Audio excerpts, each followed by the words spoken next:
गुरु रामपाल जी परमेश्वर जी की जय हो।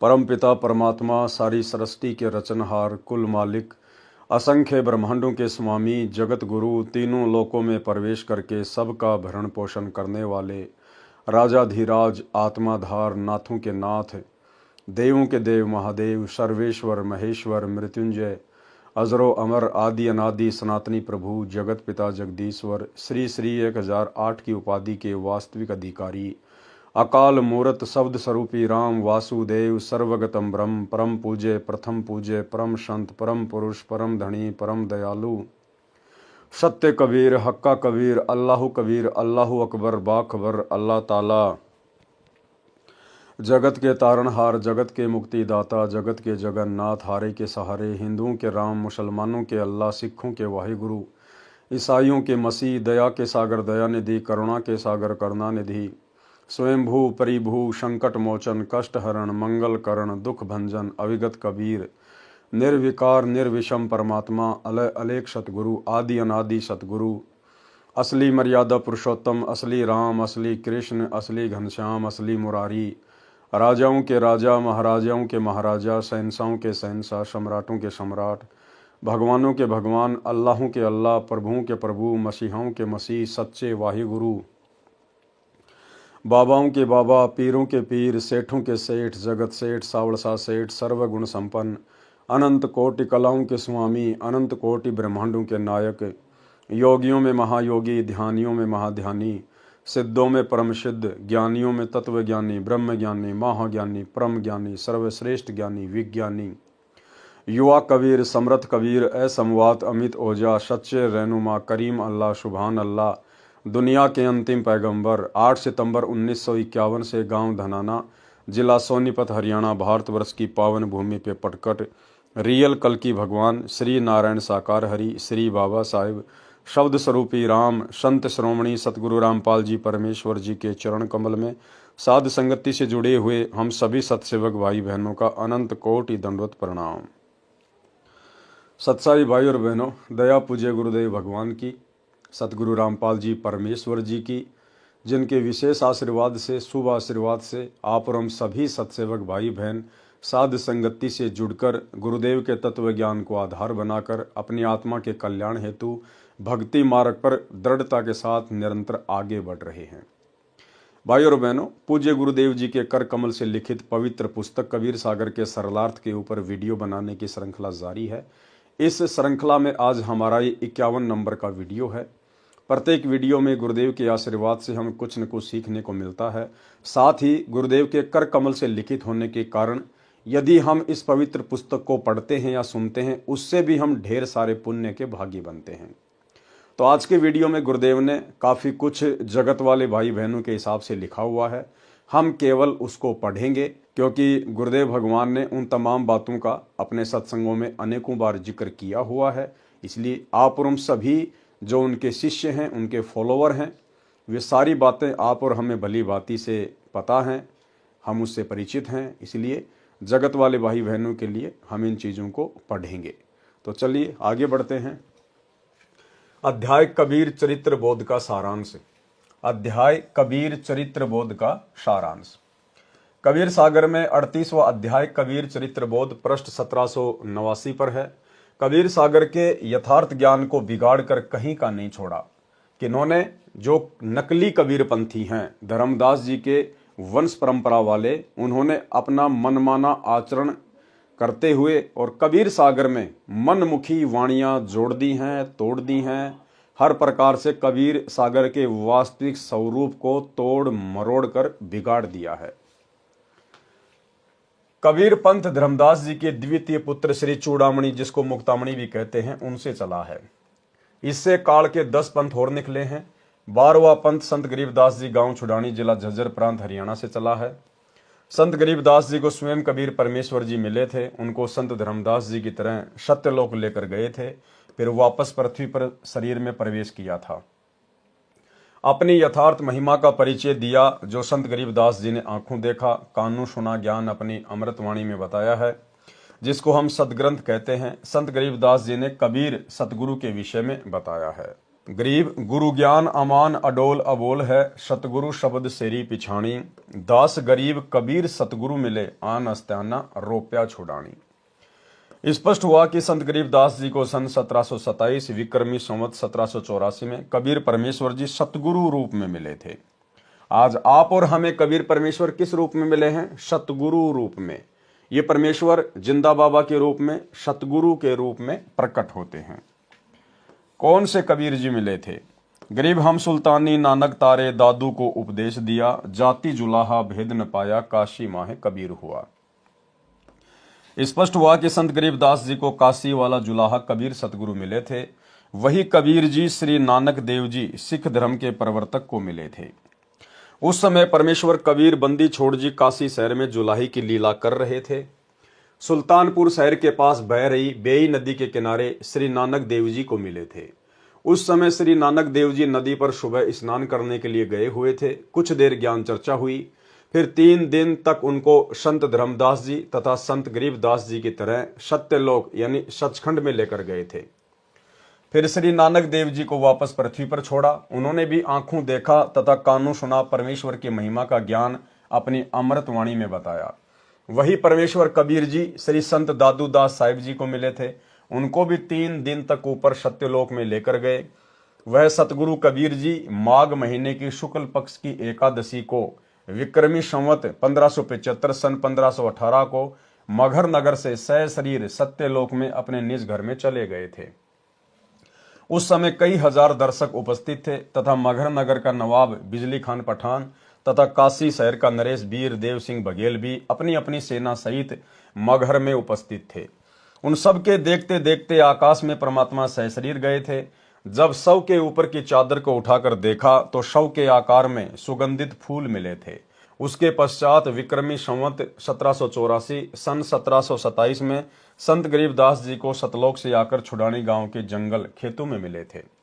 उस समय संत गरीबदास जी की आयु 10 वर्ष की थी। संत गरीबदास जी ने कहा है कि गरीब अजब नगर में ले गए मुझको सतगुरु आण, झिलके बिंब अगाध गति सूते चादर ताण। गरीब अलल पंख अनुराग है, सुन मंडल रहें थीर, दास गरीब उधारिया सतगुरु मिले कबीर।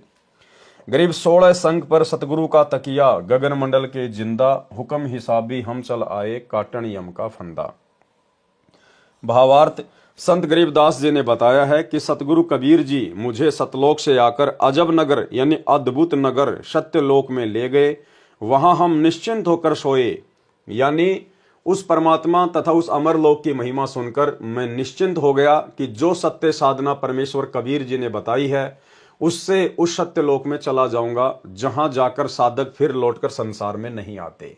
वहां पर जीव को वृद्ध अवस्था नहीं होती है, वहां जीव की कभी मृत्यु नहीं होती। इसी कबीर परमेश्वर ने धनी धर्मदास जी बांधवगढ़ वाले का उद्धार किया था। गरीब जिंदा जोगी जगत गुरु, मालिक मुर्शद पीर, दोहों दीन झगड़ा मंड्या, पाया नहीं शरीर। गरीब जमजोरा जहां से डरे, मिटे कर्म के लेख, अदली असल कबीर है, कुल के सतगुरु एक। गरीब ऐसा सतगुरु हम मिला है जिंदा जगदीश, सुन विदेशी मिल गया, छत्र मुकुट है शीस। गरीब सब पदवी के मूल हैं, सकल सिद्धि हैं तीर, दास गरीब सतपुरुष बजो, अवगत कला कबीर। गरीब अनंत कोटि ब्रह्मांड का, एक रति नहीं भार, सतगुरु पुरुष कबीर है, कुल के सिरजनहार। भावार्थ, संत गरीबदास जी ने स्पष्ट कर दिया है कि मुझे सतगुरु रूप में स्वयं सृजनहार मिले थे। जिन्होंने सर्व ब्रह्मांडों की रचना की है वह परमेश्वर कबीर जी हैं, जो काशी शहर भारतवर्ष में जुलाही की लीला करके गए थे। वे सब पदवी के मूल हैं, यानी पूर्ण सतगुरु की पदवी भी उन्हीं के पास है। देखो भाई और बहनों, कितना गहरा पॉइंट है। यानी पूर्ण सतगुरु की पदवी भी उन्हीं के पास है।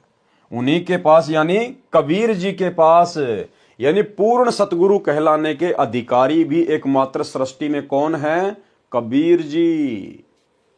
अगर उनके अलावा कोई अपने नाम के आगे पीछे सतगुरु लगाता है या उनके फॉलोवर लगाते हैं तो इसका मतलब वे सारे के सारे नकली सतगुरु हैं। स्पष्ट कर दिया कि सतगुरु की उपाधि भी कबीर परमात्मा ही लगा सकता है। तो भाई और बहनों, यदि आज हम अपने पूज्य गुरुदेव जी को सतगुरु कहकर संबोधित कर रहे हैं। सतगुरु रामपाल जी महाराज की जय, सतगुरु रामपाल जी भगवान की जय। तो आप और हमें सतगुरु की पदवी और सतगुरु की परिभाषा से भी परिचित हो जाना चाहिए। अगर हम अपने पूज्य गुरुदेव सतगुरु रामपाल जी के नाम से पहले सतगुरु शब्द का इस्तेमाल कर रहे हैं, तो आप भाई बहनों को यह ज्ञान होना चाहिए कि सतगुरु की उपाधि केवल कबीर परमेश्वर के लिए है और किसी के लिए नहीं। और हम बारंबार अपने गुरुदेव को सतगुरु कहते हैं। अगर ये सतगुरु की पदवी पूज्य गुरुदेव जी के लिए ना होती तो परमेश्वर हमें कब के मना कर चुके होते कि बच्चों ये सतगुरु की उपाधि तो कबीर जी के लिए है और मैं तो कबीर जी का भेजा हुआ नौकर हूं, उनका दास हूं, उनका गुलाम हूं। तो बच्चों ये सतगुरु की उपाधि मेरे लिए मत लगाया करो। लेकिन कभी भी गुरुदेव ने हमें मना नहीं किया। इसका मतलब हमारे गुरुदेव स्वयं कबीर परमेश्वर हैं, कबीर परमात्मा हैं। इसलिए हम सत्सेवक भाई बहन अपने गुरुदेव की सतगुरु के रूप में, कबीर जी के रूप में पहचान करके और 8 सितंबर के दिन उनका जन्मदिन नहीं मनाते, केवल उनका सतगुरु प्रकट दिवस मनाते हैं। क्योंकि सतगुरु की उपाधि केवल कबीर जी लगा सकते हैं। और अगर हमारे गुरुदेव लगा रहे हैं तो हमारे गुरुदेव कौन हुए? कबीर जी। तो कबीर जी भला फिर मां के गर्भ से जन्म लेकर कैसे आएगा?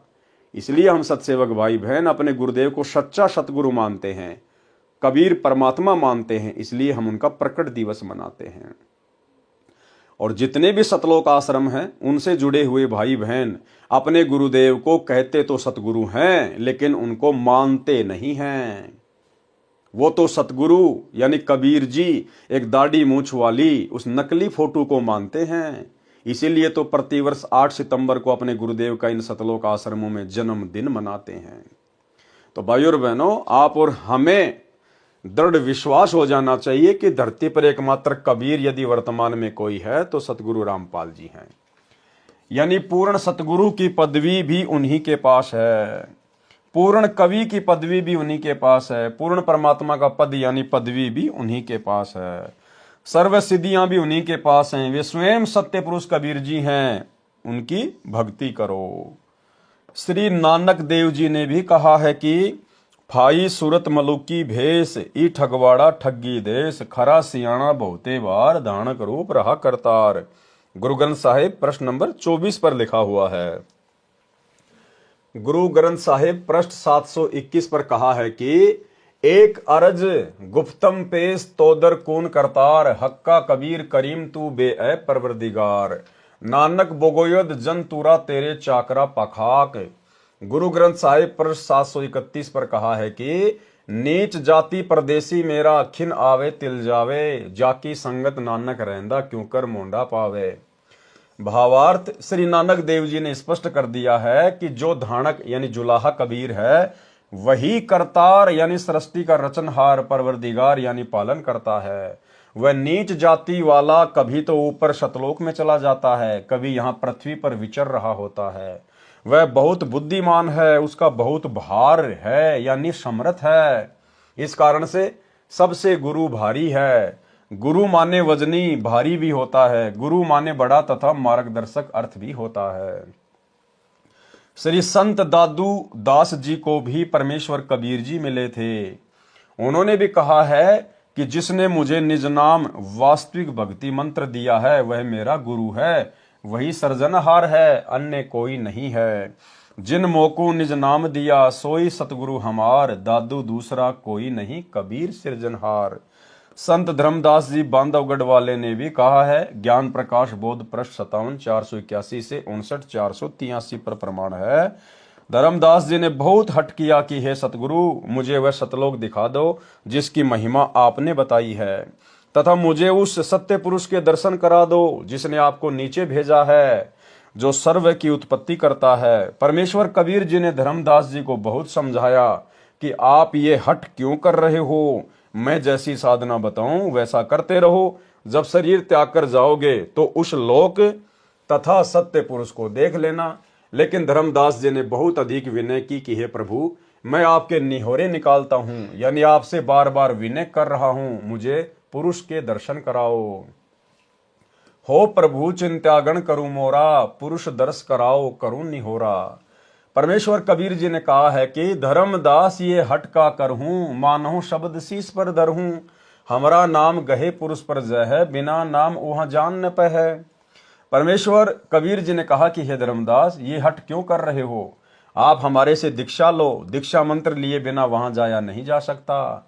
धर्मदास जी ने कहा कि हे प्रभु, आपके ज्ञान के आप ही साक्षी हैं, किसी अन्य ने यह भेद बताया नहीं। इसलिए परमेश्वर का दर्शन करने से सब संशय समाप्त हो जाएंगे, अन्यथा दिल में रेख यानी शंका बनी रहेगी। धर्मदास चित बहुत सकाने, चरण टेकी बहुत बिनती ठाने। हो प्रभु सत्य कहो तोई पाई, तुम ते कछू दुचिताई नाही। हो प्रभु बरणयु जो लोक की शोभा, ताते आही मोर मन लोभा। तव लीला बहुते हम देखा, पुरुष दरस बिनु रहे ही रेखा।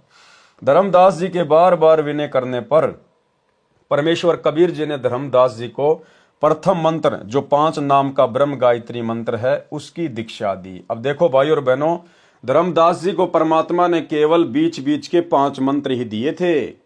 जो प्रथम मंत्र 7 मंत्र का आज आप और हमें दिया जा रहा है, स्पष्ट लिख दिया गुरुदेव भगवान ने कि धर्मदास जी को केवल बीच बीच के 5 मंत्र ही दिए थे। तो बोला धर्मदास जी का मोक्ष कैसे हो जाएगा? मोक्ष का प्राइम टाइम तो आज है, वर्तमान का समय। इस समय उन सभी आत्माओं को परमेश्वर दोबारा से जन्म देंगे। कबीर जी ने धर्मदास जी को प्रथम मंत्र, जो 5 नाम का ब्रह्म गायत्री मंत्र है, उसकी दीक्षा दी। ये भूर्भुवस्सुव वाला नहीं, अन्य मंत्र हैं। फिर धर्मदास का शरीर पृथ्वी पर छोड़कर आत्मा को ऊपर सत्यलोक में लेकर गए। 3 दिन रात ऊपर रखे। वहां कबीर जी ही परमेश्वर के सिंहासन पर विराजमान थे। उनके शरीर के बाल यानी रोम का प्रकाश करोड़ सूर्यों तथा करोड़ चंद्रमाओं के मिले जुले प्रकाश से भी अधिक था। वहां पर स्त्री पुरुष रूप में मानव रहते हैं। उनके शरीर का प्रकाश पुरुष का 16 सूर्यों जितना है। वहां पर सब एक दूसरे से प्रेम से मिलते हैं। बहुत से सतलोकवासी नर नारी मिलकर नाचते गाते हुए धर्मदास जी को उस स्थान पर लेकर गए जहां पर स्वयं कबीर जी ही तेजोमय शरीर में तख्त यानी सिंहासन पर बैठे थे। सर्व लोक तथा सत्य पुरुष के दर्शन करके एक स्थान पर धर्मदास जी को आदर के साथ वहां के निवासियों ने बैठाया। फिर परमेश्वर कबीर जी तेजोमय शरीर में सिंहासन छोड़कर वहां पर आए।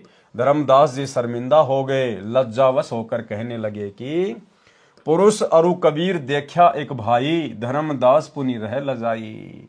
धर्मदास ने देखा कि भाई नीचे जो मेरे गुरु हैं, जो कबीर जी हैं, जो मेरे गुरु रूप में नीचे भूमिका कर रहे हैं, और ऊपर जो मैंने सिंहासन पर जो तेजोमय शरीर देखा है, ये तो दोनों एक ही शक्ति हैं। ये पुरुष और कबीर जी यानी मेरे गुरु जी दोनों एक ही हैं। धर्मदास शर्म के मारे पानी पानी हो गया कि हे गुरुदेव, मैंने आपके ऊपर पृथ्वी लोक पर विश्वास क्यों नहीं किया? मैंने आपको वहीं पे परमात्मा क्यों नहीं माना?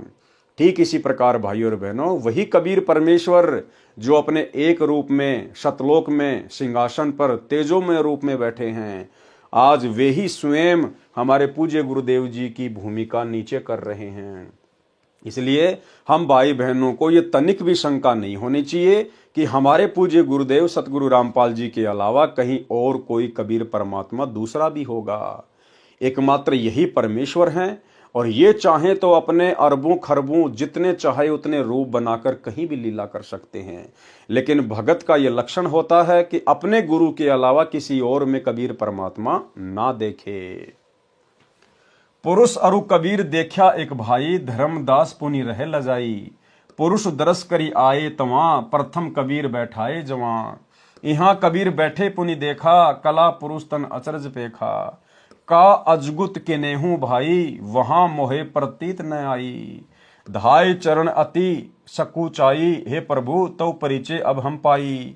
ये शोभा कस वहां छुपावा, कैसे नहीं जग में प्रकट दिखावा।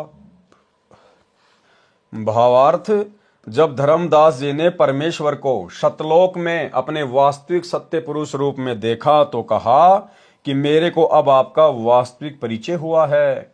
आप सत्य पुरुष स्वयं ही संसार में कबीर दास कहलाते हो। आपने यह वास्तविक शोभा नीचे पृथ्वी पर क्यों छुपा रखी है?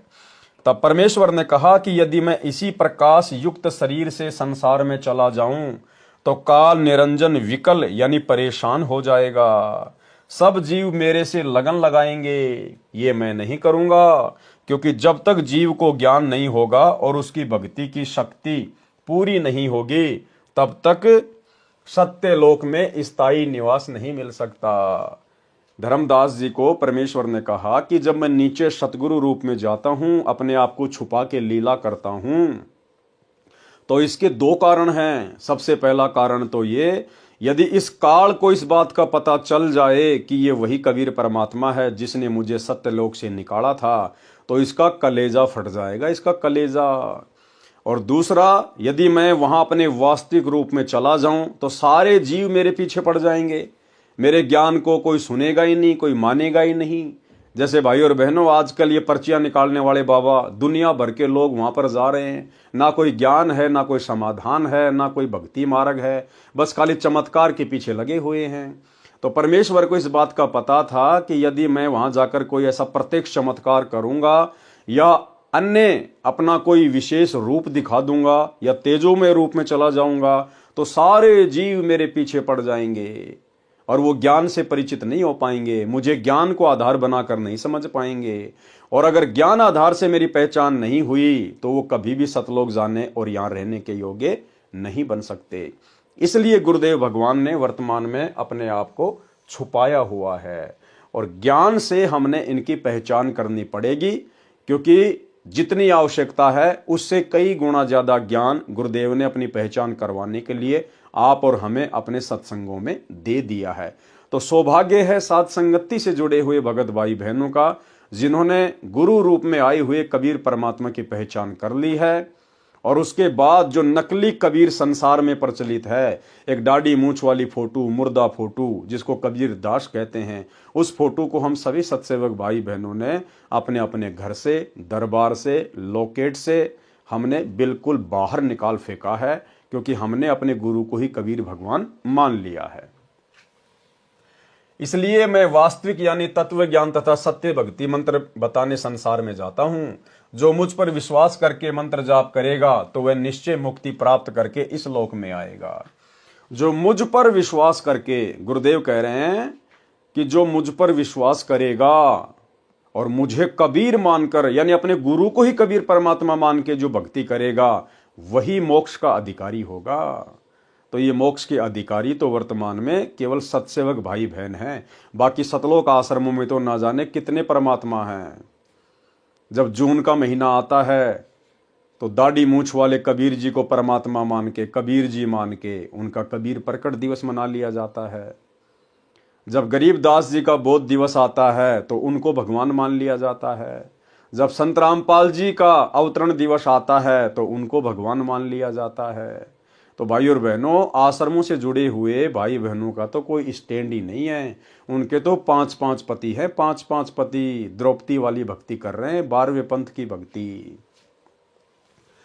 धर्मदास जी ने यह भी प्रार्थना की कि मुझको यहीं रख लो, उस काल के लोक में ना भेजो भगवान। हे साहिब अब वहां न जाही, ये सुख तज कहाँ जुराही। वह तो यमदेश अपर बल काला, नहीं जानो वहां होत बेहाला। परमेश्वर कबीर जी ने धर्मदास जी को समझाया कि आप पृथ्वी पर जाओ, मैं सदा तुम्हारे साथ रहूंगा। आपने जो आंखों सतलोक की शोभा, सुख तथा परमेश्वर देखा है, ये संसार के जीवों को बताओ, अपना साक्ष्य देकर उनको विश्वास दिलाओ। सत्य भक्ति करके भक्ति धन संचित करके यहाँ आओ। धर्मदास तो है चिंता नाही, तुमरे संग हम सदा रहाई। तुम देख सत्य लोक प्रभाओ, हंसन सत्य पुरुष संदेश सुनाओ। धर्मदास जी ने परमेश्वर कबीर जी के आदेश का पालन करके पृथ्वी पर शरीर में प्रवेश किया तथा परिजन मृत जानकर रो रहे थे, उनको शांति हुई। धर्मदास जी को विश्वास हुआ कि मैंने कोई स्वप्न नहीं देखा है, वास्तव में शरीर त्याग कर सूक्ष्म शरीर से परमेश्वर तथा सत्यलोक के दर्शन करके लौटा हूं। छिन एक में जग में चली आए, पैठी दे में धर्मनी अकुलाए। कई दिवस यहाँ मन नहीं लाग्या, जैसे गहरी नींद जन जागा। धर्मदास गए सतगुरु शरणा, बैठे काशी तारन तरना। परयूं चरण गही साहब केरा, करी बिनती सुख गनेरा। धन्य साहिब तुम सतपुरुष अरु सत्य पुरुष आप हो, तब लीला को लखे तुमरो अनंत प्रताप हो। त्रिदेव मुनि नारद कोई न पार तुम्हारा पाए हो, ता हंस के भाग सराइये जो शरण तुम्हारी आए हो। निर्गुण सरगुण अनादि तुम हो, अविगत अगम अथा, गुप्त भये जग में फिरो, को पावे तुमरो था। इस प्रकार उपरोक्त सर्व प्रत्यक्ष दृष्टा महापुरुषों ने स्पष्ट किया कि जो काशी में धानक यानी जुलाहे की भूमिका भी किया करता था वह स्वयं सत्य पुरुष है। परमेश्वर कबीर जी ने भी स्वामी रामानंद जी आचार्य को अपना परिचय दिया था। कहा था कि हम ही अलख अल्लाह हैं, कुतुब गोश अरुपीर, गरीबदास खालिक धनी, हमरा नाम कबीर। ए स्वामी सृष्टा में सृष्टि हमारे तीर, दास गरीब अदर बसूं, अविगत सत्य कबीर। स्वामी रामानंद काशी वाले आचार्य को भी परमेश्वर कबीर जी, संत धर्मदास जी, संत गरीबदास जी, संत दादू जी तथा संत नानक देव जी की तरह सत्यलोक में ले जाकर अपना परिचय करवाकर पृथ्वी पर शरीर में छोड़ा था। स्वामी रामानंद जी ने भी कहा था कि तहां वहां चित चक्रित भया, देख फजल दरबार, दास गरीब सिजदा किया, हम पाए दीदार। बोलत रामानंद जी सुनो कबीर करतार, गरीब दास सब रूप में तुम ही बोलनहार। तुम साहिब तुम संत हो, तुम सतगुरु तुम हंस, गरीब दास तुम रूप बिना और न दूजा अंश। मैं भगता मुक्ता भया, किया कर्म कुल नाश, गरीब दास अविगत मिले, मेटी मन की प्यास। दोनों ठोर है एक तू, भया एक से दोए, गरीब दास हम कारणे आए हो मगजोए। बोले रामानंद जी सुनो कबीर सुभान, गरीब दास मुक्त भये, उदरे पिंड और प्राण। गोष्ठी रामानंद से काशी नगर मंजार, गरीब दास जिंद पीर के हम पाए दीदार। उपरोक्त परमाणु से स्पष्ट हुआ कि काशी में कपड़ा बुनने वाला जुलाहा कबीर ही पूर्ण परमात्मा है, सर्व का रचनहार है। बड़ी विडंबना है कि मुझदास रामपाल दास के अतिरिक्त सब कबीर पंथी कहते हैं कि सत्य पुरुष तो निराकार है, सतलोक में केवल प्रकाश है। कबीर जी उस सत्य पुरुष द्वारा भेजे गए ज्ञानी पुरुष थे। यानी जितने भी साधु संत महात्मा हैं या कबीर पंथी हैं, वे सब कबीर जी को केवल एक सतगुरु मानते हैं, कबीर जी का भेजा हुआ कोई अंश मानते हैं। कोई भी ये नहीं मानता कि कबीर जी खुद ही सत्य पुरुष हैं। कबीर जी उस सत्य पुरुष द्वारा भेजे गए ज्ञानी पुरुष थे, यानी सतगुरु थे, वे सत्य पुरुष नहीं थे। ठीक इसी प्रकार भाई और बहनों, वर्तमान में साध संगति से जुड़े हुए सत्सेवक भाई बहनों के अलावा ना ही तो हमारे खुद के सतलोक आश्रमों से जुड़े हुए भाई बहन मानते हैं और ना ही दुनिया वाले मानते हैं। दुनिया वाले तो भला मानेंगे कैसे उनके शरण में आए बिना। फिलहाल हमारे खुद के गुरु भाई बहन जो सतलोक आश्रमों से जुड़े हुए हैं, वो भी नहीं मानते कि सतगुरु रामपाल जी खुद ही सत्य पुरुष हैं। वे सतगुरु रामपाल जी को कबीर जी का अवतार मानते हैं, उनके द्वारा भेजा गया कोई हंस मानते हैं।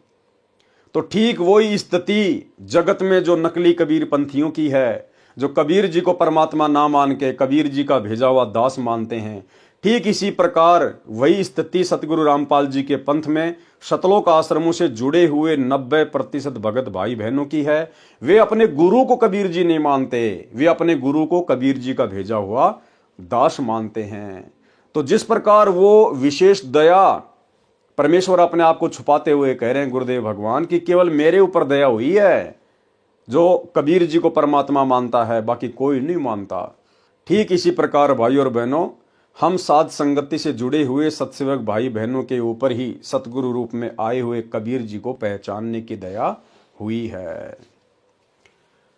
कबीर जी उस सत्य पुरुष द्वारा भेजे गए ज्ञानी पुरुष थे, यानी सतगुरु थे, वे सत्य पुरुष नहीं थे। इससे स्पष्ट हो जाता है कि जो कबीर पंथ चला रहे हैं वे वास्तविकता से परिचित नहीं है, केवल उआबाई का ज्ञान बताते हैं।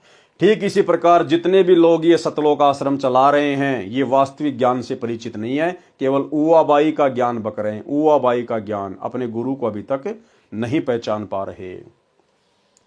कबीर सागर में पृष्ठ पर कबीर चरित्र बोध में गलत लिखा है कि सत्य पुरुष की आज्ञा।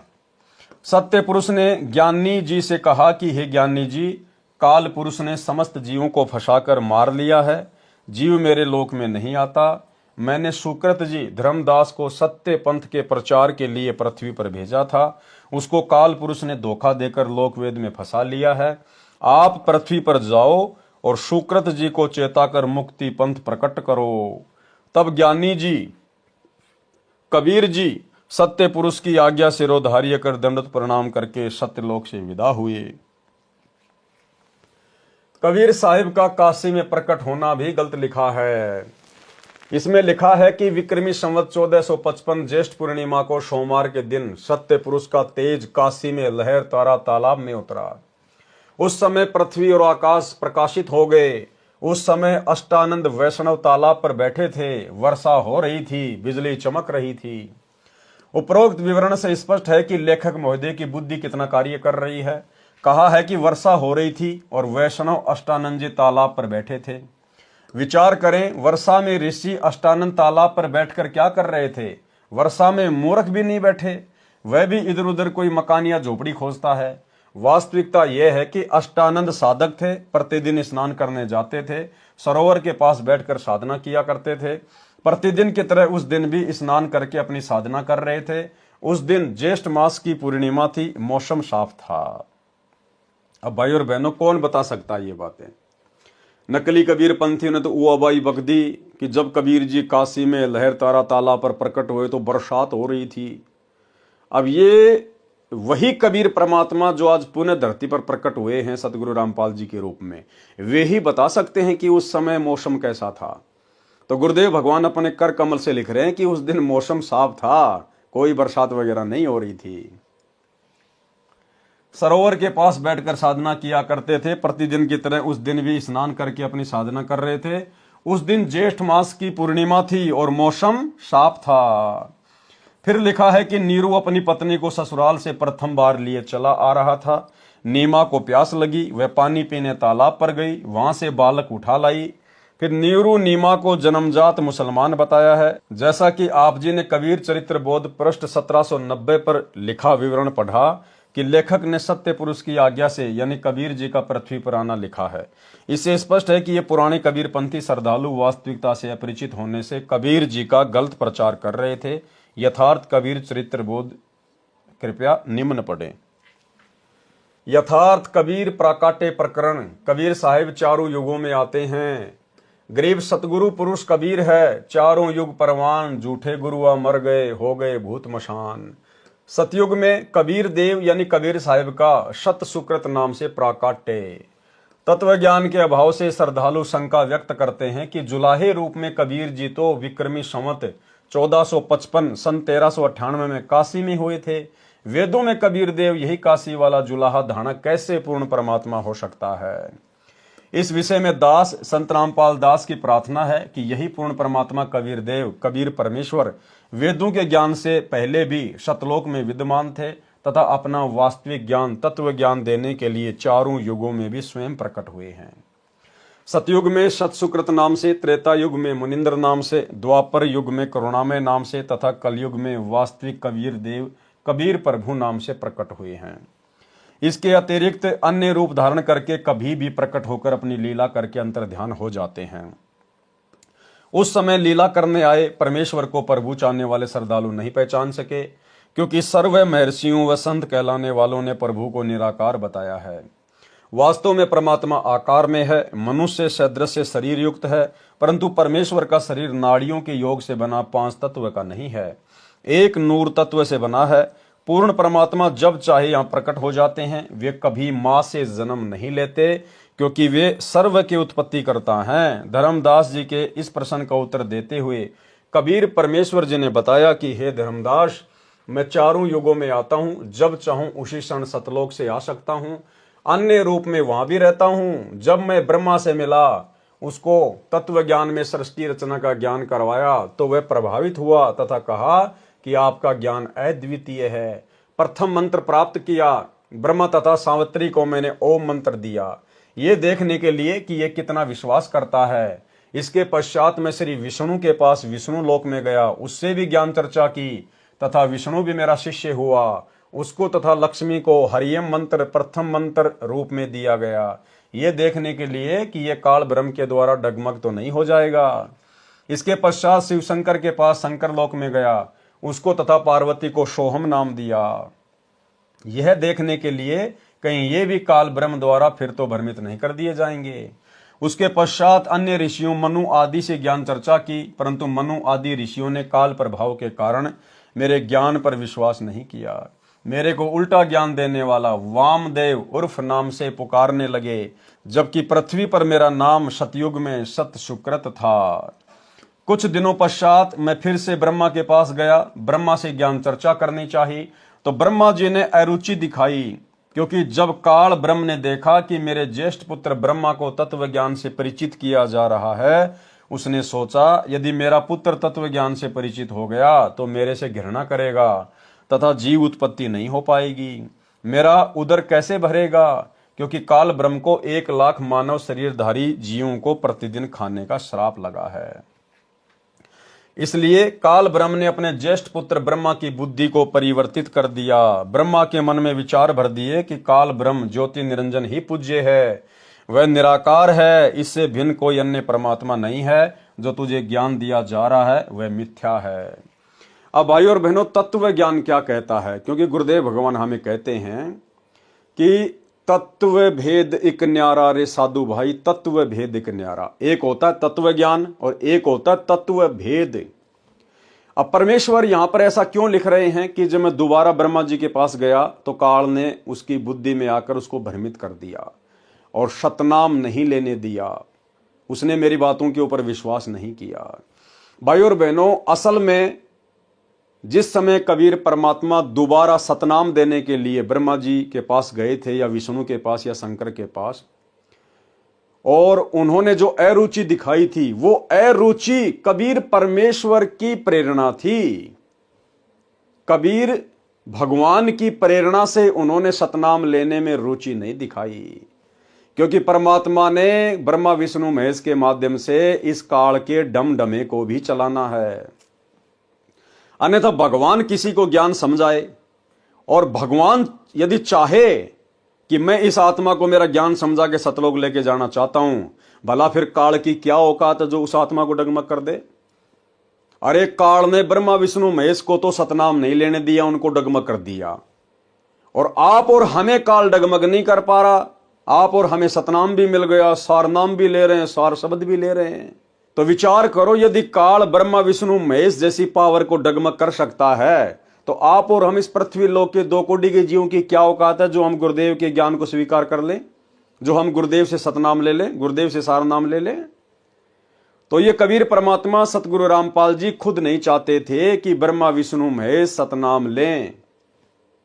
अन्यथा परमात्मा चाहे और जीव ना ले, काल की इतनी औकात है जो भ्रमित कर देगा परमात्मा के अंश को। लेकिन ये 21 ब्रह्मांड की सृष्टि भी यही कबीर परमात्मा सतगुरु रामपाल जी ही एक मैनेजमेंट के माध्यम से, एक सिस्टम के माध्यम से चला रहे हैं।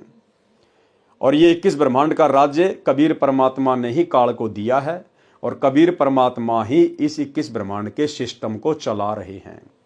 तो परमेश्वर ने केवल उनको एक एक नाम ही देना था, क्योंकि ब्रह्मा विष्णु महेश इस भक्ति रूपी पेड़ की टहनियां हैं, और परमेश्वर उनको एक एक मंत्र जाके दे के आ गए। और नीचे आकर परमात्मा ने फिर प्रथम मंत्र के माध्यम से वही मंत्र हमारे को दे दिए। तो जैसे ही हम उन मंत्रों का मर्यादा में रह के जाप करेंगे, तो हमारा तो ब्लूटूथ परमात्मा ने ऑन कर दिया, और हमारे से पहले परमात्मा ने उनका ब्लूटूथ ऑन कर दिया। जब हम उसी मंत्र का जाप करेंगे तो वो तुरंत प्रभावित होंगे। तो टहनियों से तो फिर फल लगते हैं, ब्रह्मा विष्णु में इसके माध्यम से तो गुरुदेव हमें यहाँ की सांसारिक सुविधा उपलब्ध करवाएंगे। इसलिए परमात्मा ने केवल उनको एक एक मंत्र तक ही सीमित रखना था।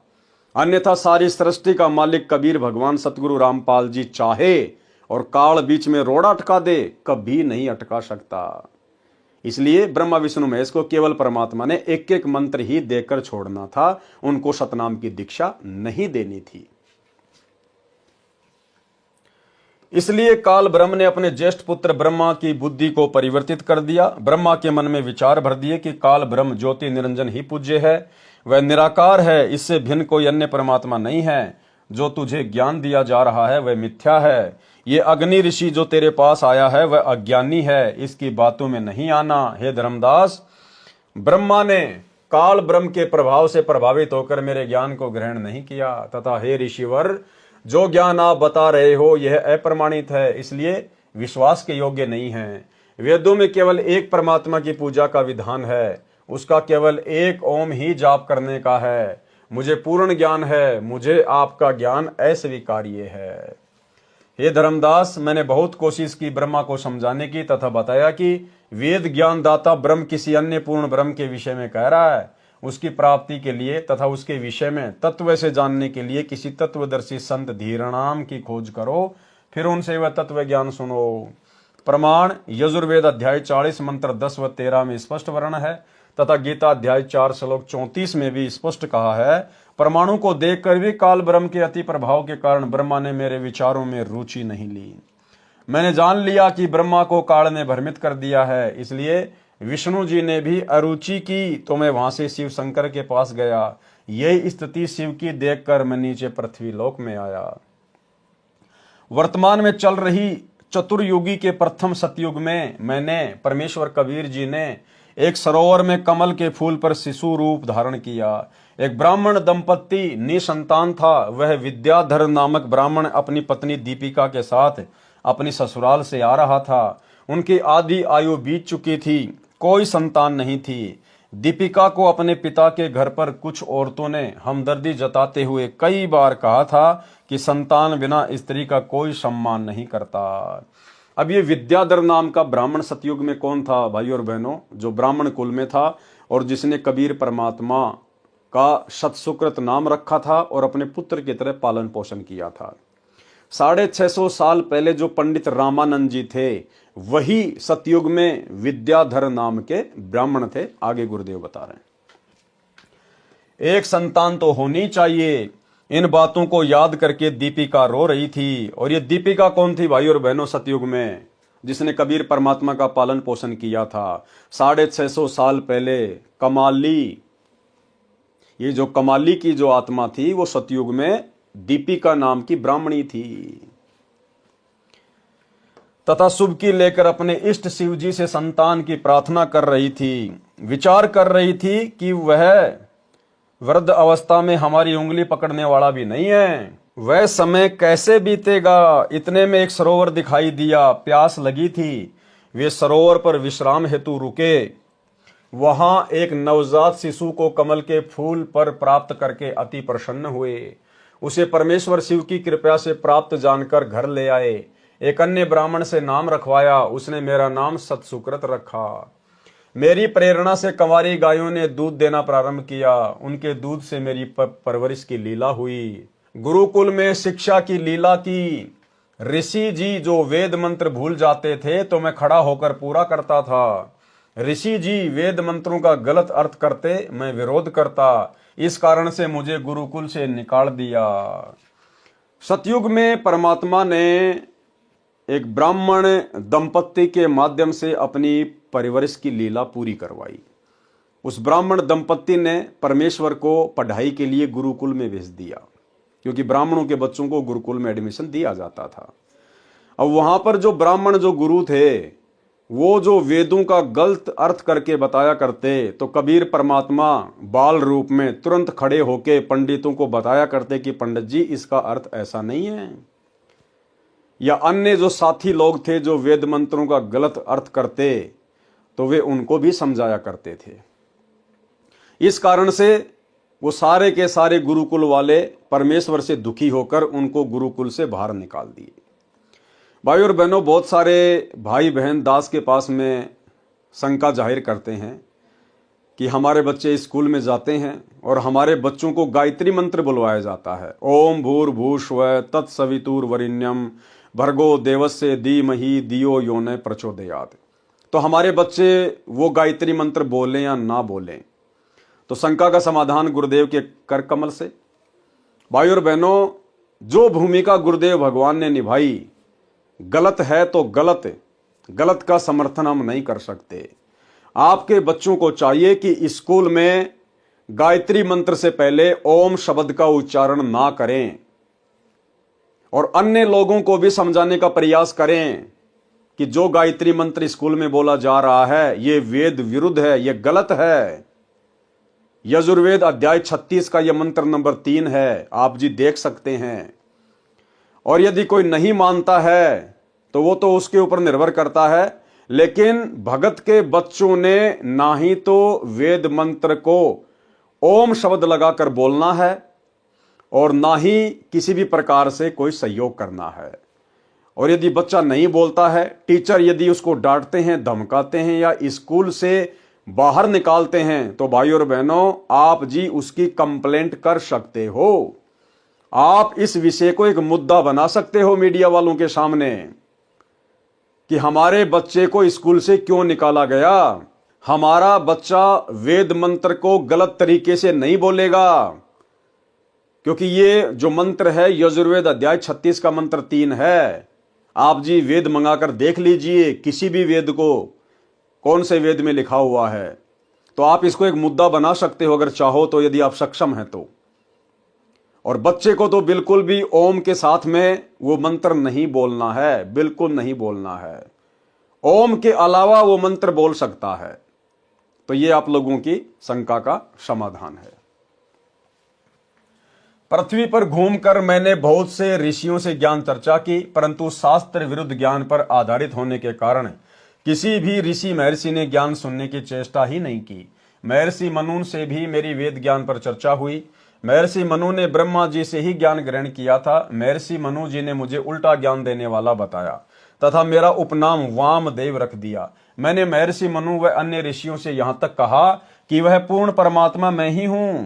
उन्होंने मेरा उपास किया तथा कहा आप यहां हैं तो आपका सतलोक तो आपके बिना सुनसान पड़ा होगा। वहां सतलोक में जाने का क्या लाभ, वहां गए प्राणी तो अनाथ हैं। मैंने कहा मैं ऊपर भी विराजमान हूं। तब मनु जी सहित सर्व ऋषियों ने ठाका लगाकर कहा कि फिर तो आपका नाम वामदेव उचित है। वामदेव का अर्थ है कि 2 स्थानों पर निवास करने वाला भी है। वाम अक्सर 2 का बोधक है। इस प्रकार उन ज्ञानहीन व्यक्तियों ने मेरे तत्व ज्ञान को ग्रहण नहीं किया। वामदेव का प्रमाण शिव पुराण पृष्ठ 606, 607 कैलाश संहिता प्रथम अध्याय में है। बहुत से प्रयत्न करने पर कुछ पुण्यात्माओं ने मेरा उपदेश ग्रहण किया। मैंने सौसों वेद कबीर वाणी की रचना की, जिसकी काल द्वारा प्रेरित ज्ञानहीन ऋषियों ने बहुत निंदा की तथा जनता से इसे न पढ़ने का आग्रह किया। सतयुग के प्राणी मुझे केवल एक अच्छा कवि ही मानते थे।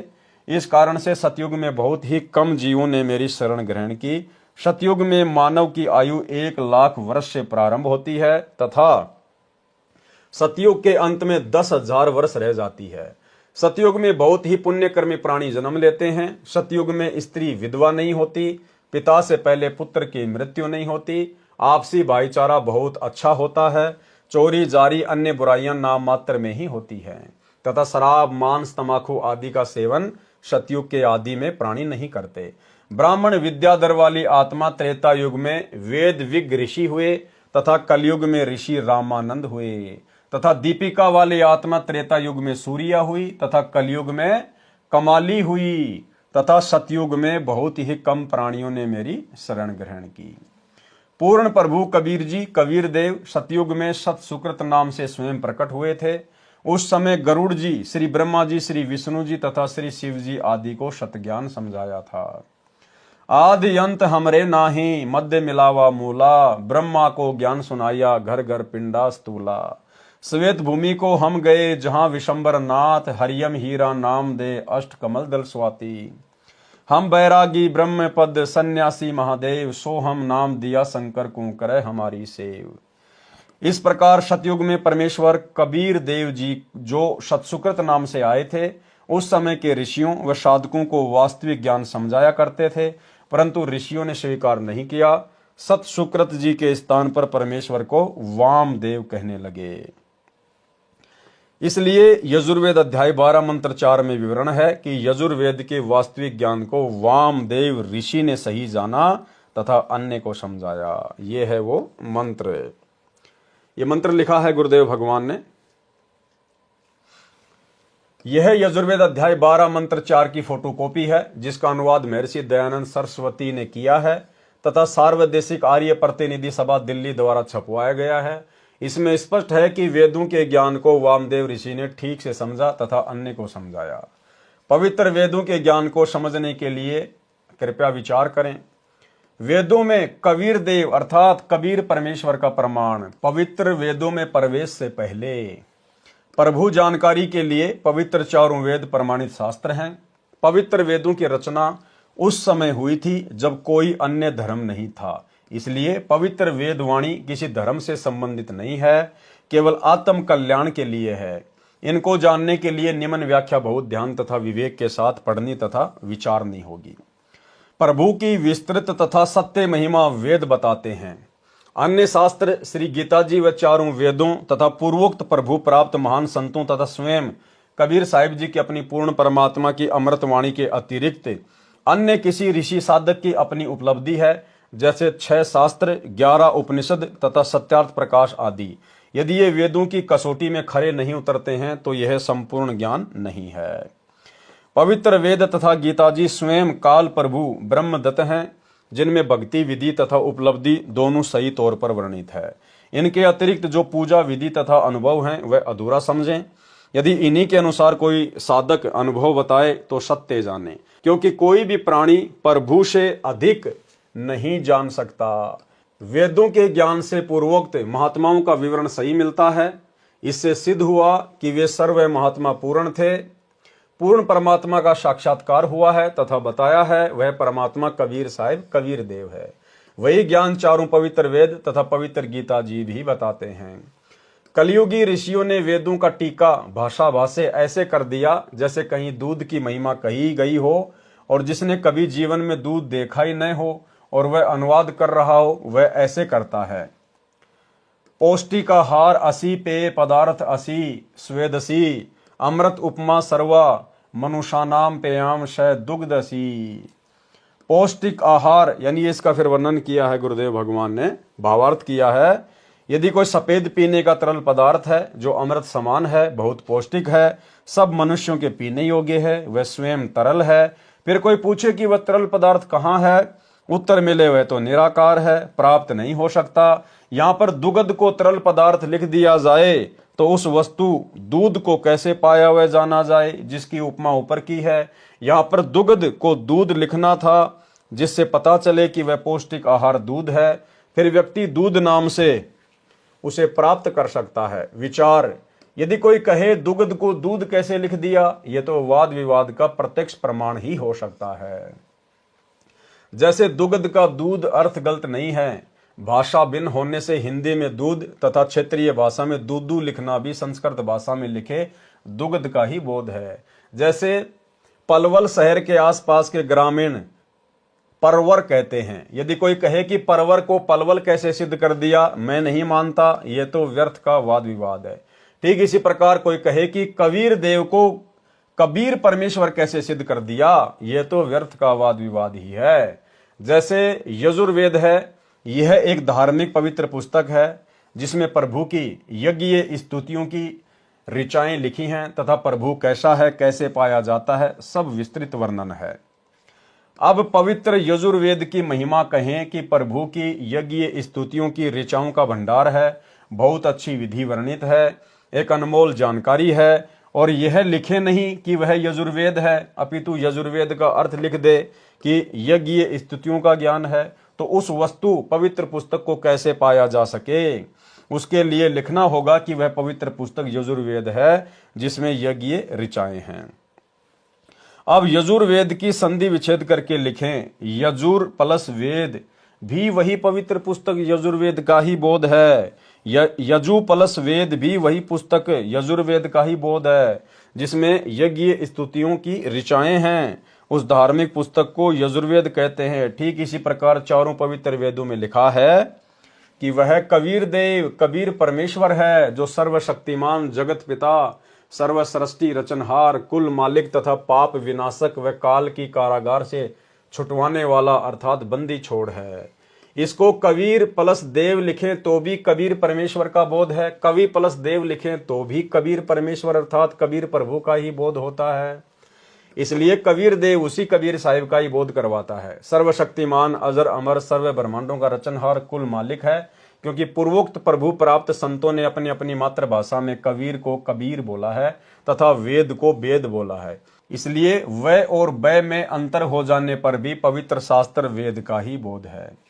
विचार, जैसे कोई अंग्रेजी भाषा में लिखे कि God Kabir, Kabir is almighty, इसका हिंदी अनुवाद करके लिखे कबीर या कबीर परमेश्वर सर्वशक्तिमान है।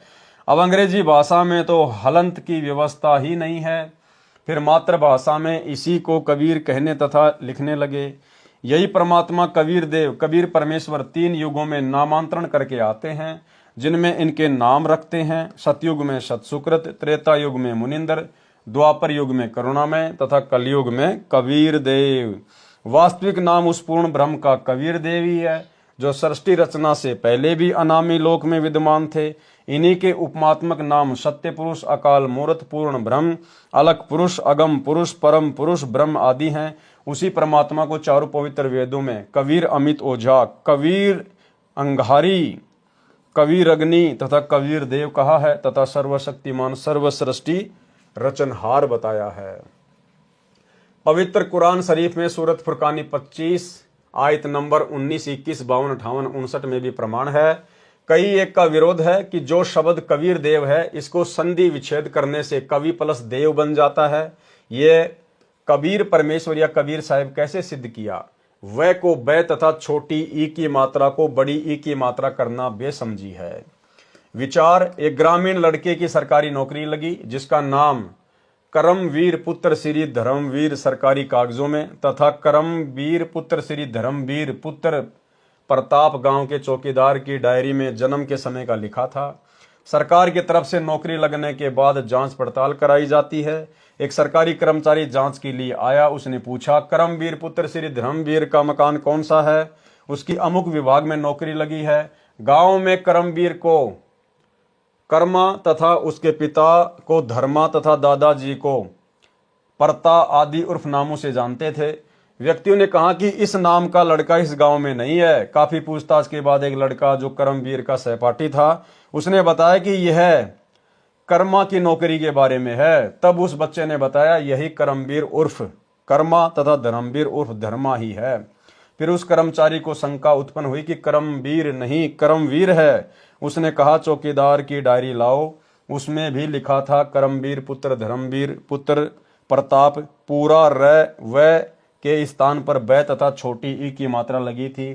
तो भी वही बच्चा करमवीर ही सिद्ध हुआ, क्योंकि गांव के नंबरदारों तथा प्रधानों ने भी गवाही दी कि बेशक मात्रा छोटी बड़ी या र आधा या पूरा है, लड़का सही इसी गांव का है। सरकारी कर्मचारी ने कहा, नंबरदार अपने हाथ से लिख दे। नंबरदार ने लिख दिया, मैं करमवीर पुत्र धर्मवीर को जानता हूं, जो इस गांव का वासी है, और हस्ताक्षर कर दिए। बेशक नंबरदार ने वीर में छोटी ई की मात्रा तथा करम में बड़े रे का प्रयोग किया है, परंतु हस्ताक्षर करने वाला गांव का गणमान्य व्यक्ति है। इसी को कोई आपत्ति नहीं हो सकती, क्योंकि नाम की स्पेलिंग गलत नहीं होती। ठीक इसी प्रकार पूर्ण परमात्मा का नाम सरकारी दस्तावेजों में कबीर देव, परंतु गांव पृथ्वी पर अपनी 2 मातृभाषा में कबीर, कबीर, कबीरा, कबीरन आदि नामों से जाना जाता है। इसी को नंबरदारों आंखों देखा विवरण अपनी पवित्र वाणी में ठोक ठोक कर गवाही देते हुए आदरणीय पूर्वोक्त संतों ने कबीर देव को हक्का कबीर, सत कबीर, कबीरा, कबीरन, खबीरा, खबीरन आदि लिखकर हस्ताक्षर कर रखे हैं। वर्तमान सन 2006 से लगभग 600 वर्ष पूर्व जब परमात्मा कबीर जी, कबीर देव जी स्वयं प्रकट हुए थे, उस समय सर्व सदग्रंथों का वास्तविक ज्ञान लोकोक्तियों, दोहों, चौपाइयों, शब्दों अर्थात कविताओं के माध्यम से साधारण भाषा में जन साधारण को बताया था। उस तत्व ज्ञान को उस समय के संस्कृत भाषा व हिंदी भाषा के ज्ञाताओं ने यह कहकर ठुकरा दिया कि कबीर जी तो अशिक्षित हैं। इसके द्वारा कहा गया ज्ञान उस समय में उपयोग की गई भाषा का व्याकरण दृष्टिकोण से ठीक नहीं है। जैसे कबीर जी ने कहा है, कबीर वेद मेरा भेद है, मैं ना वेदों माही, जोन वेद से मैं मिलूं ये वेद जानते नहीं। भावार्थ, परमेश्वर कबीर बंदी छोड़ जी ने कहा है कि जो चारों वेद है ये मेरे विषय में ही ज्ञान बता रहे हैं, परंतु इन चारों वेदों में वर्णित विधि द्वारा मैं प्राप्त नहीं हो सकता, जिसका वेद सवसम वेद अर्थात सूक्ष्म वेद में मेरी प्राप्ति का ज्ञान है। उसको चारों वेदों के ज्ञाता नहीं जानते, इस वचन को सुनकर उस समय के आचार्य जन कहते थे कि कबीर जी को भाषा का ज्ञान नहीं है। देखो, वेद को वेद कहा है, नहीं का नाही कहा है, ऐसे व्यक्ति को शास्त्रों का क्या ज्ञान हो सकता है। इसलिए कबीर जी मिथ्या भाषण करते हैं, इसकी बातों पर विश्वास नहीं करना। स्वामी दयानंद जी ने सत्यार्थ प्रकाश समोल्लास 11 पृष्ठ 306 पर कबीर जी के विषय में यही कहा है। वर्तमान में मुझदास रामपाल दास के विषय में विज्ञापनों में लिखे लेख पर आर्य समाज के आचार्यों ने यही आपत्ति व्यक्त की थी कि रामपाल को हिंदी भाषा भी सही नहीं लिखनी आती, वह को बै लिखता है, छोटी बड़ी मात्राओं को गलत लिखता है, कोमा व हलंत भी नहीं लगाता, इसका ज्ञान कैसे सही माना जाए। विचार, किसी लड़के का विवाह एक सुंदर सुशील युवती से हो गया। उसने साधारण वस्त्र पहने थे, मेकअप हार श्रृंगार नहीं कर रखा था। उसके विषय में कोई कहे कि यह भी कोई विवाह है, वधू ने मेकअप हार श्रृंगार आभूषण आदि नहीं पहने, नहीं किया है। विचार करें, विवाह का अर्थ है पुरुष को पत्नी प्राप्ति। यदि मेकअप श्रृंगार नहीं कर रखा तो वांछित वस्तु प्राप्त है, यदि श्रृंगार कर रखा है लड़की ने तो भी बुरा नहीं किया, परंतु एक श्रृंगार के अभाव से विवाह को ही नकार देना कौन सी बुद्धिमता है। ठीक इसी प्रकार परमेश्वर कबीर बंदी छोड़ तथा संत रामपाल दास जी महाराज द्वारा दिया तत्व ज्ञान है, वास्तविक ज्ञान प्राप्त है। यदि भाषा में श्रृंगार का अभाव अर्थात मात्राओं व हलंतों की कमी है तो विद्वान पुरुष कृपया ठीक करके पढ़ें। इसी तरह इस उलझी हुई ज्ञान गुत्थी को सुलझाया जाएगा। इसमें भाषा तथा व्याकरण की भूमिका क्या है। स्वामी दयानंद सरस्वती जी ने अपने द्वारा रचे पवित्र उपनिषद सत्यार्थ प्रकाश के 7वें समूलांश में प्रश्न नंबर 217, 212 अजमेर से प्रकाशित तथा पृष्ठ संख्या 173 दीनानगर दयानंद मठ पंजाब से प्रकाशित लिखा है। उसका भावार्थ है कि ब्रह्म ने वेदवाणी 4 ऋषियों में जीवस्त रूप से बोले। जैसे लग रहा था कि ऋषि वेद बोल रहे थे, परंतु ब्रह्म बोल रहा था तथा ऋषियों का मुख प्रयोग कर रहा था। जीवस्त रूप का भावार्थ है जैसे ऋषियों के अंदर कोई और जीव स्थापित होकर बोल रहा हो। बाद में उन ऋषियों को कुछ मालूम नहीं कि क्या बोला क्या लिखा। जैसे कोई प्रेत आत्मा किसी के शरीर में प्रवेश करके बोलती है, उस समय लग रहा होता है कि शरीर वाला जीव ही बोल रहा है, परंतु प्रेत के निकल जाने के बाद उस शरीर वाले जीव को कुछ मालूम नहीं होता मैंने क्या बोला था। इसी प्रकार बाद में ऋषियों ने वेद भाषा को जानने के लिए व्याकरण, निघटु आदि की रचना की, जो स्वामी दयानंद जी के शब्दों में सत्यार्थ प्रकाश 3रे समूलास पेज नंबर 80 अजमेर से प्रकाशित तथा पृष्ठ संख्या 64 दीनानगर पंजाब से प्रकाशित में पवित्र चारों वेद ईश्वर कृत्य होने से निभ्रात है। वेदों का प्रमाण वेद ही है। चारों ब्राह्मण व्याकरण निघटु आदि ऋषियों कृत्य होने से त्रुटि युक्त हो सकते हैं। उपरोक्त विचार स्वामी दयानंद जी के हैं। विचार करें, वेद पढ़ने वाले ऋषियों के अपने विचारों से रचे उपनिषद एक दूसरे के विपरीत व्याख्या कर रहे हैं, इसलिए वेद ज्ञान को तत्व ज्ञान से ही समझा जा सकता है। तत्व ज्ञान सबसम वेद पूर्ण ब्रह्म कबीर देव ने स्वयं आकर बताया है तथा चारों वेदों का ज्ञान ब्रह्म द्वारा बताया गया है, और वेदों को बोलने वाला ब्रह्म स्वयं पवित्र यजुर्वेद अध्याय नंबर 40 मंत्र नंबर 10 में कह रहा है कि उस पूर्ण ब्रह्म को कोई तो समवात अर्थात जन्म लेकर प्रकट होने वाला अर्थात आकार में कहता है तथा कोई असमवात जन्म न लेने वाला अर्थात वह निराकार आहु कहते हैं। परंतु इसका वास्तविक ज्ञान तो धीरणाम पूर्ण ज्ञानी अर्थात तत्वदर्शी संत जन पूर्ण निर्णायक भिन्न भिन्न बताते हैं। उसको ध्यानपूर्वक सुनो। इससे स्वयं सिद्ध है कि वेद बोलने वाला ब्रह्म भी स्वयं कह रहा है कि उस पूर्ण ब्रह्म के बारे में मैं भी पूर्ण ज्ञान नहीं रखता, उसको तो कोई तत्वदर्शी संत ही बता सकता है। इसी प्रकार इसी अध्याय के मंत्र नंबर 13 में कहा है कि कोई तो अक्षर ज्ञानी एक भाषा के जानने वाले कोई विद्वान कहते हैं, दूसरे निरक्षर को अज्ञानी कहते हैं। ये जानकारी भी तत्वदर्शी संत जन ही विस्तृत व्याख्या बयान करते हैं। उस तत्व ज्ञान को उन्हीं से ध्यानपूर्वक सुनो, अर्थात वही तत्वदर्शी संत ही बताएगा कि विद्वान अर्थात ज्ञानी कौन है तथा अज्ञानी तथा अविद्वान कौन है। विशेष उपरोक्त परमाणु को विवेचन करके सद्भावना पूर्वक पुनर्विचार करें तथा वह को वह तथा छोटी बड़ी मात्राओं की शुद्धि अशुद्धि से ही ज्ञानी व अज्ञानी की पहचान नहीं होती, वह तो तत्व ज्ञान से ही होती है। कबीर परमेश्वर के विषय में वह को वह कैसे सिद्ध किया है, छोटी ई की बड़ी मात्रा बड़ी की मात्रा कैसे सिद्ध हो सकती है, इस वाद विवाद में न पढ़कर तत्व ज्ञान को समझना है। जैसे यजुर्वेद है, यह एक पवित्र पुस्तक है। इसके विषय में कहीं संस्कृत भाषा में विवरण किया हो, जहां यजु या यजुम आदि शब्द लिखे हों, तो भी पवित्र पुस्तक यजुर्वेद का ही बोध समझा जाता है। इसी प्रकार पूर्ण परमात्मा का वास्तविक नाम कबीर देव है। इसी को भिन्न भिन्न भाषा में कबीर साहेब, कबीर परमेश्वर कहने लगे। कई श्रद्धालु शंका व्यक्त करते हैं कि कबीर को कबीर कैसे सिद्ध कर दिया। व्याकरण दृष्टिकोण से कवि का अर्थ सर्वज्ञ होता है। दास की प्रार्थना है कि प्रत्येक शब्द का कोई न कोई अर्थ तो बनता ही है। रही बात व्याकरण की, भाषा प्रथम बनी क्योंकि वेद वाणी प्रभु द्वारा कही है तथा व्याकरण बाद में ऋषियों द्वारा बनाई गई है। यह त्रुटि युक्त हो सकती है। वेद के अनुवाद में व्याकरण व्यत्यय है, अर्थात असंगत तथा विरोध भाव है, क्योंकि वेदवाणी मंत्रों द्वारा पदों में है। जैसे पलवल शहर के आसपास के व्यक्ति पलवल को परवर बोलते हैं। यदि कोई कहे कि पलवल को कैसे परवर सिद्ध कर दिया, यही कबीर को कबीर कैसे सिद्ध कर दिया कहना मात्र है। जैसे क्षेत्रीय भाषा में पलवल शहर को परवर कहते हैं, इसी प्रकार कबीर को कबीर बोलते हैं। प्रभु वही है। महर्षि दयानंद जी ने सत्यार्थ प्रकाश समोल्लास 4 पृष्ठ 100 पर दयानंद मठ दीनानगर पंजाब से प्रकाशित पर देवर कामा का अर्थ देवर की कामना करने किया है। देव को पूरा रे लिखकर देवर किया है। कबीर को कबीर, फिर भाषा भिन्न कबीर लिखने व बोलने में कोई आपत्ति या व्याकरण की त्रुटि नहीं है। पूर्ण परमात्मा कबीर देव है। यह प्रमाण यजुर्वेद अध्याय 29 मंत्र 25 तथा सामवेद संख्या 1400 में भी है, जो निम्न है। ये श्लोक है, आगे गुरुदेव ने इसका सरलार्थ किया है। भावार्थ, जिस समय पूर्ण परमात्मा प्रकट होता है उस समय सर्व ऋषि व संत जन शास्त्र विधि त्याग कर मनमान आचरण तथा पूजा द्वारा सर्व भगत समाज को मार्गदर्शन कर रहे होते हैं। तब अपने तत्व ज्ञान अर्थात समस्त ज्ञान का संदेश वाहक बनकर स्वयं ही कबीर देव अर्थात कबीर प्रभु ही आता है।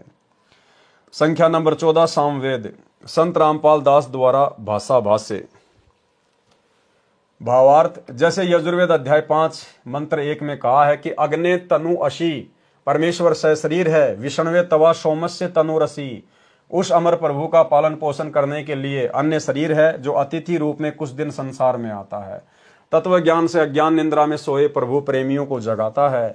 वही प्रमाण इस मंत्र में है कि कुछ समय के लिए पूर्ण परमात्मा कबीर देव अर्थात कबीर प्रभु अपना रूप बदलकर सामान्य व्यक्ति जैसा रूप बनाकर पृथ्वी मंडल पर प्रकट होता है तथा कबीर वचनानी सनसन अर्थात कबीर वाणी बोलता है, जिसके माध्यम से तत्व ज्ञान को जगाता है। तथा उस समय महर्षि कहलाने वाले चतुर प्राणी मिथ्या ज्ञान के आधार पर शास्त्र विधि अनुसार सत्य साधना रूपी अमृत के स्थान पर शास्त्र विधि रहित पूजा रूपी मवाद को श्रद्धा के साथ आचमन तथा पूजा कर रहे होते हैं।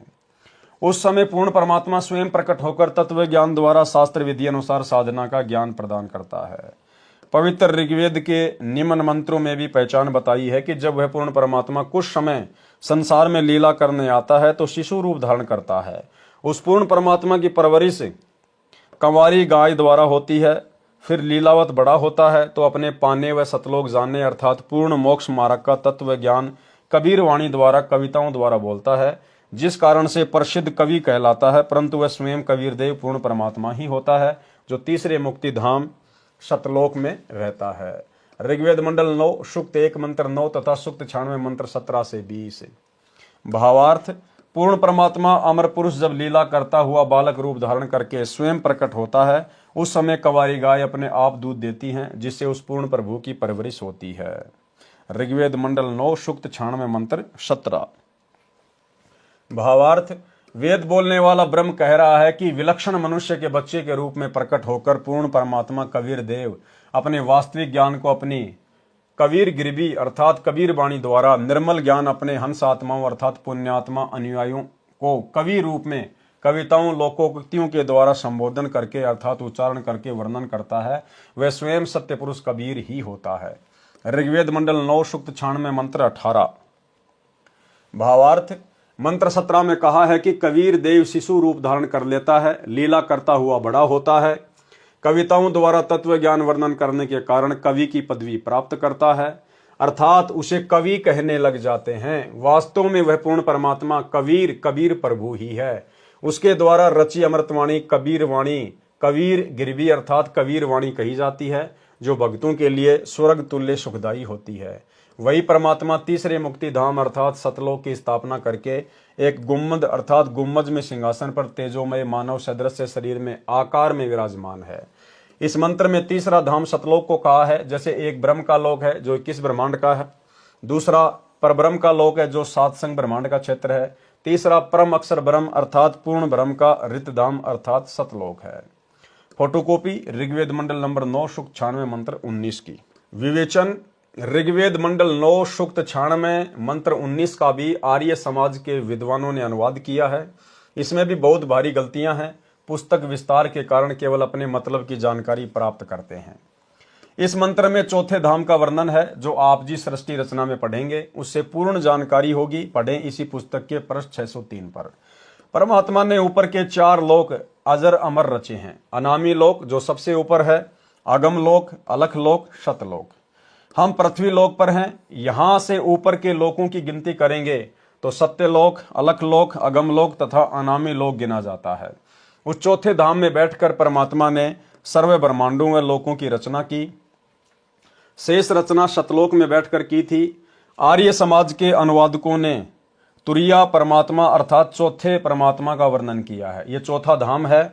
उसमें मूल पाठ मंत्र 19 का भावार्थ है कि तत्वदर्शी संत चौथे धाम तथा चौथे परमात्मा का भिन्न भिन्न वर्णन करता है। पाठक जन कृपया पढ़ें सृष्टि रचना इसी पुस्तक के पेज नंबर 603 पर, जिससे आप जी को ज्ञान होगा कि लेखक संत रामपाल दास ही वह तत्वदर्शी संत है जो तत्व ज्ञान से परिचित है।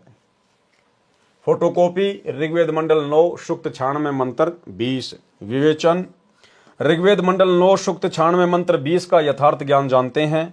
इस मंत्र का अनुवाद महर्षि दयानंद के चेलों द्वारा किया गया है। इनका दृष्टिकोण ये रहा है कि परमात्मा निराकार है, क्योंकि महर्षि दयानंद जी ने ये बात दृढ़ की है कि परमात्मा निराकार है। इसलिए अनुवादक ने सीधे मंत्र का अनुवाद घुमा फिरा कर किया है। जैसे मूल पाठ में लिखा है कि ये मंत्र है, जैसे पूर्व में वेद मंत्रों में कहा है कि परमात्मा ऊपर के लोक में रहता है, वहां से गति करके पृथ्वी पर आता है, अपने रूप को अर्थात शरीर के तेज को सरल करके आता है। इस ऋग्वेद मंडल 9 सूक्त 96 मंत्र 20 में उसी की पुष्टि की गई है। कहा है कि परमात्मा ऐसे अन्य शरीर धारण करके पृथ्वी पर आता है जैसे मनुष्य वस्त्र धारण करता है, और धनानाम दृढ़ भक्तों अच्छी आत्माओं को प्राप्त होता है, उनको वाणी उच्चारण करके तत्व ज्ञान सुनाता है। फोटोकॉपी ऋग्वेद मंडल नंबर 9 सूक्त 82 मंत्र 1-2। विवेचन ऊपर ऋग्वेद मंडल 9 सूक्त 82 मंत्र 1-2 की फोटोकॉपी है। यह अनुवाद महर्षि दयानंद जी के दिशा निर्देश से उन्हीं के चेलों ने किया है और सार्वदेशिक आर्य प्रतिनिधि सभा दिल्ली से प्रकाशित है। इसमें स्पष्ट है कि मंत्र 1 में कहा कि सर्व की उत्पत्ति करने वाला परमात्मा तेजोमय शरीर युक्त है, पापों को नाश करने वाला और सुखों की वर्षा करने वाला अर्थात सुखों की झड़ी लगाने वाला है। वह ऊपर सत्यलोक में सिंहासन पर बैठा है जो देखने में राजा के समान है। यही प्रमाण सूक्ष्म वेद में भी है कि अरस कुरुस पर सफेद गुमट है, जहां परमेश्वर का डेरा, श्वेत चित्र सिर मुकुट विराजे, देखत न उस चेहरे नु। यही प्रमाण बाइबल ग्रंथ तथा कुरान शरीफ में भी है कि परमात्मा ने 6 दिन में सृष्टि रची और 7वें दिन ऊपर आकाश में तकत अर्थात सिंहासन पर जा विराजा। बाइबल के उत्पत्ति ग्रंथ 2, 26, 30 तथा कुरान शरीफ की सूरत फुरकानी 25 आयत नंबर 52 से 59 में है। वह परमात्मा अपने अमर धाम से चलकर पृथ्वी पर शब्द वाणी से ज्ञान सुनाता है। वह वर्णीय अर्थात आदरणीय श्रेष्ठ व्यक्तियों को प्राप्त होता है, उनको मिलता है। जैसे संत धर्मदास जी बांधवगढ़ मध्य प्रदेश वाले को मिले, संत मलुक दास जी को मिले, संत दादू दास जी को मिले, आमेर राजस्थान में मिले, संत नानक देव जी को मिले, संत गरीबदास जी गांव छुडानी जिला झज्जर हरियाणा वाले को मिले, संत घीसा दास जी गांव खेकड़ा जिला बागपत उत्तर प्रदेश वाले को मिले, संत जम्बेश्वर जी विश्नोई धर्म के प्रवर्तक को गांव समराथल राजस्थान वाले को मिले। यानी भाइयों और बहनों, जो संत जम्बेश्वर है विश्नोई समाज के, उनको भी कबीर परमात्मा सतगुरु रामपाल जी ही आकर मिले थे, जिनकी वाणियां हैं 24 प्रमाण। 24 प्रमाण नाम से ऐसी कुछ उनकी वाणियां हैं। अक्सर भगत भाई बहन व्हाट्सएप पर सोशल मीडिया पर भेजते रहते हैं। तो उन 24 वाणियों के माध्यम से भी सतगुरु रामपाल जी परमेश्वर जी के विषय में बहुत सारी बातें बताई गई हैं। वह परमात्मा अच्छी आत्माओं को मिलते हैं जो परमात्मा के दृढ़ भगत होते हैं, उन पर परमात्मा का विशेष आकर्षण होता है। उदाहरण भी बताया है कि जैसे विद्युत अर्थात आकाशीय बिजली सने वाले स्थानों को आधार बनाकर गिरती है, जैसे कांसी धातु पर बिजली गिरती है। पहले कांसी धातु के कटोरे, गिलास, थाली, बेले आदि आदि होते थे। वर्षा के समय तुरंत उठाकर घर के अंदर रखा करते थे। वर्द कहते थे कि कांसी के बर्तन पर बिजली अमूमन गिरती है। इसी प्रकार परमात्मा अपने प्रिय भक्तों पर आकर्षित होकर मिलते हैं। मंत्र नंबर 2 में तो यह भी स्पष्ट किया है कि परमात्मा उन अच्छी आत्माओं को उपदेश करने की इच्छा से स्वयं महापुरुषों को मिलते हैं। उपदेश का भावार्थ है कि परमात्मा तत्व ज्ञान बताकर उनको दीक्षा भी देते हैं। उनके सतगुरु भी स्वयं परमात्मा होते हैं। ये भी स्पष्ट किया है कि परमात्मा अत्यंत गतिशील पदार्थ अर्थात बिजली के समान तीव्रगामी होकर हमारे धार्मिक अनुष्ठानों में आप पहुंचते हैं। आप जी ने पीछे पढ़ा कि संत धर्मदास को परमात्मा ने यही कहा था कि मैं वहां अवश्य जाता हूं जहां धार्मिक अनुष्ठान होते हैं, क्योंकि मेरी अनुपस्थिति में काल कुछ भी उपद्रव कर देता है। इसीलिए भाई और बहनों, जहां जहां भी साध संगतियां होती थी, जहां जहां भी संगत में सार्वजनिक तौर पर मैसेज डालकर साध संगतियां होती थी, वहां पर काल प्रेरणा से उपद्रव मचाने के लिए सतलोक आश्रम मैनेजमेंट हरियाणा वाले, इनके कोऑर्डिनेटर, बेचारी भ्रमित संगत विरोध करने के लिए अवश्य पहुंच जाती थी पुलिस प्रशासन को लेकर। लेकिन परमात्मा का विधान है कि जहां भी धार्मिक अनुष्ठान होता है वहां मैं बिजली की गति के समान जाता हूं, अन्यथा उपद्रवी लोग उस समागम को संपूर्ण नहीं होने देते। लेकिन भाई और बहनों, जहां जहां भी साध संगति हुई, जब जब साध संगति हुई, परमेश्वर ने हमेशा साध संगतियों को सफल करवाया। सतलोक आश्रम मैनेजमेंट हरियाणा के लाख उपद्रवों के बावजूद भी गुरुदेव भगवान के आशीर्वाद से साध संगतियां सफल होती थी। इसका मतलब साध संगतियों में परमेश्वर अवश्य आते हैं, क्योंकि वहां उनको भोग लगाया जाता है, उन्हीं की महिमा की जाती है, जिससे साधकों की आस्था परमात्मा से छूट जाती है। मेरे रहते वह ऐसी गड़बड़ नहीं कर सकता, मेरे रहते वो ऐसी गड़बड़ नहीं कर सकता। कौन कह रहे हैं? परमात्मा, गुरुदेव भगवान। जबकि ऐसी अनेकों गड़बड़ी बहुत बड़ी बड़ी सतलोक आश्रम मैनेजमेंट हरियाणा वालों के समागम में हो चुकी है। आप लोगों ने मध्य प्रदेश का एक समागम देखा होगा, जिस समागम के अंदर वहां का जो कोऑर्डिनेटर था गंगाराम मीणा, वहां पर हजारों की संख्या में संगत थी, सत्संग चल रहा था, रमेणी हो रही थी। अचानक से बजरंग दल के कुछ लोग आए और उन्होंने गोलियां चलानी शुरू कर दी, जिसमें वहां के कोऑर्डिनेटर गंगाराम मीणा की गोली लगने से मृत्यु हो गई और वो समागम कैंसिल हो गया। इसका मतलब वहां पर गुरुदेव भगवान विराजमान नहीं थे, वहां परमात्मा का कोई आशीर्वाद नहीं था। अन्यथा परमात्मा कहते कि अगर मैं ना रहूं तो काल उपद्रव मचा दे। इसका मतलब वहां पर उपद्रव मचा, अर्थात गुरुदेव भगवान की रजा इन लोगों पर नहीं है। 2018 में इन लोगों ने रोहतक के पशु मेला ग्राउंड में कबीर प्रकट दिवस का कार्यक्रम रखा, और भाई और बहनों, इतनी भयंकर मूसलाधार बारिश हुई जिसके ऊपर दास पहले वीडियो बना चुका है। इनका प्रोग्राम कैंसिल। इसका मतलब गुरुदेव भगवान की कोई रजा नहीं थी। तो भाई और बहनों, गुरुदेव की रजा है सत्सेवकों के ऊपर, साध संगतियों के ऊपर।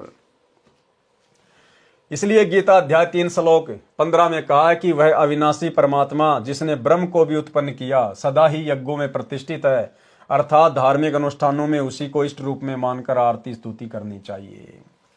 इस ऋग्वेद मंडल 9 सूक्त 82 मंत्र 2 में यह भी स्पष्ट किया है कि आप कबीर देव हैं जो सर्व को उपदेश देने की इच्छा से आते हो। आप पवित्र आत्मा हैं, हमारे पापों को छुड़वाकर अर्थात नाश करके हे अमर परमात्मा आप हमको सुख दें, और हम आपकी संतान है, हमारे प्रति वह वात्सल्य वाला प्रेम भाव उत्पन्न करते हुए उसी सुंदर रूप को उत्पन्न करें, अर्थात हमारे को अपने बच्चे जानकर जैसे पहले और जब चाहें तब आप अपनी प्यारी आत्माओं को प्रकट होकर मिलते हैं, उसी तरह से हमें भी दर्शन दें। फोटोकॉपी ऋग्वेद मंडल नंबर 9 सूक्त 86 मंत्र 26-27 विवेचन। यह फोटोकॉपी ऋग्वेद मंडल 9 सूक्त 86 मंत्र 26 की है। जो आर्य समाज के आचार्यों व महर्षि दयानंद के चेलों द्वारा अनुवादित है, जिसमें स्पष्ट है कि यज्ञ करने वाले अर्थात धार्मिक अनुष्ठान करने वाले यजमानों अर्थात भक्तों के लिए परमात्मा सब रास्तों को सुगम करता हुआ अर्थात जीवन रूपी सफर के मार्ग को दुखों रहित करके सुगम बनाता हुआ उनके विघ्नों अर्थात संकटों का मर्दन करता है अर्थात संकटों को समाप्त करता है, भक्तों को पवित्र अर्थात पाप रहित विकार रहित करता है। जैसा कि अगले मंत्र 27 में कहा है कि जो परमात्मा धूलोक अर्थात सत्यलोक के तीसरे पृष्ठ पर विराजमान है, वहां पर परमात्मा के शरीर का प्रकाश बहुत अधिक है। उदाहरण के लिए परमात्मा के एक रोम शरीर के बाल का प्रकाश करोड़ सूर्य तथा इतने ही चंद्रमाओं के मिले जुले प्रकाश से भी अधिक है। यदि वह परमात्मा उसी प्रकाश युक्त शरीर से पृथ्वी पर प्रकट हो जाए तो हमारी चरम दृष्टि उन्हें देख नहीं सकती।